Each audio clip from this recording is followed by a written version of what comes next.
Siraje Nteba taata wa Ashraf okwanga kati omugenzi agamba omwana yavudde waka Akawungeezi k'eggulo n'agenda mu nnyanja okusena amazzi ag'okukozesa awaka. Yatandise yabadde agenze kusena amazzi.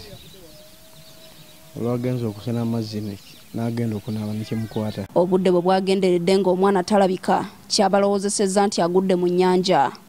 Enkya ya leero babakanye n'omuyiggo ne gubatuusa ku kitoogo nga Ggoonya omwana yamukutte ekiwuduudu n'ekitereka wano. Yamukutte ku kitoogo ne kimukweka. Kyamukwese ne tugenda okunoonya tumusinganye mu kitoogo. Nkimuli amagulu, nkimuli ebyenda, obusajja bwonna ne mpulula n'omukono gwonna n'omutima. Gye batuyambe olw'okukweza ensolo eziri abaana kuba kati zitandisa ate tezijja kumala. Naffe abantu abakulu zijja tulya. Ekikangabwa kino kibadde ku mwalo gw'e Kibuye ku nnyanja Kyoga mu disitulikiti y'e Nakasongola. Ebbula ly'amazzi amayonjo ku mwalo guno kimukubizibwa abatuuze bye baludde nga balaajana nakyo. Abamu abanyweseza amazzi tebakyaka kunywesezaayo nte zaabwe. Kuba otwalayo ente ng'eyo bagikwata okugulu. Era tuba tulinamu nti essuubi nti oba tebisobola tuuka n'ekyo byatulaze olunaku lw'eggulu. Nayikondo eriwo emu yokka ekimwako abantu abasukka mu 2,000 abaguliko ng'eno y'ensonga lwaki bagenda mu nnyanja okufunayo amazzi. N'amazzi tetugafuna mu bulungi, tugafuna mu bulumi. Amazzi olumu gabeerawo, olumu tegabaawo. Kyekiwaliriza abantu baffe ogenda mu nnyanja okufuna obulabe ng'obwo.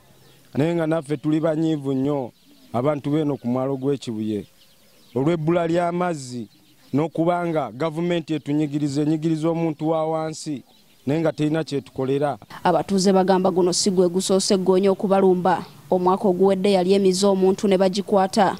Wabula abakulira ebisolo babatabukira. Kyebagezaako nti bakisinga nabo batuga tulinyiridde eddembe ly'ebisolo. Tubisinga nje biri tubitulugunyiza era ne batugezaako okugamba nti bagatukwata. Naye weezire eziwera nga 10 n'obwana bubeera wali ku myalo. Bagezeeko nnyo okujja kulwanira emyalo. Beno nalwanyisa obwennyanja obutono naye Ggoonya zimulemye.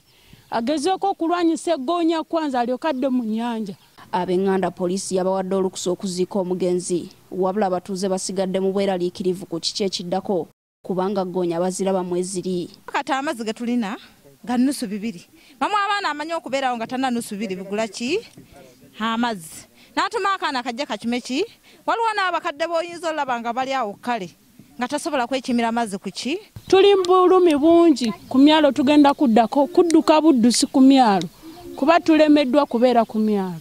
Carlton Scovia Nakamya, NTV.